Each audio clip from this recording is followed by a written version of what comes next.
আমাদের মধ্যে বিভিন্ন বিষয়ে চিন্তাগত মতপার্থক্য ভিন্নতা থাকতে পারে, কিন্তু মাজলুম ফিলিস্তিনিদের স্বাধীনতা, তাদের অধিকার, গাজার মানুষদের বিরুদ্ধে জুলুম বন্ধের দাবিতে আমরা প্রত্যেকটা বাংলাদেশের মানুষ ধর্ম বর্ণ নির্বিশেষে আমরা প্রত্যেকে তাদের সাথে সংহতি প্রকাশ করছি।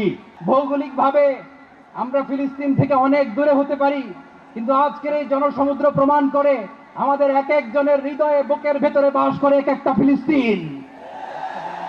আমাদের হৃদয়ে বাস করছে এক একটা গাজা, আমাদের হৃদয়ে বাস করে এক একটা আল কুদস। চিৎকার করে বলুন ঠিক কিনা। মার্চ ফর গাজা কর্মসূচির সভাপতিত্ব করেন জাতীয় মসজিদ বায়তুল মোকাররমের খতিব মুফতি আব্দুল মালেক। নিরীহ ফিলিস্তিনের উপর জুলুমের অবসান চেয়ে আল্লাহর দরবারে হাত তোলেন আগতরা। এ সময় তাদের ফরিয়াদ ও কান্নায় ভারী হয়ে ওঠে আশপাশের পরিবেশ। বাংলাদেশের সকল স্তর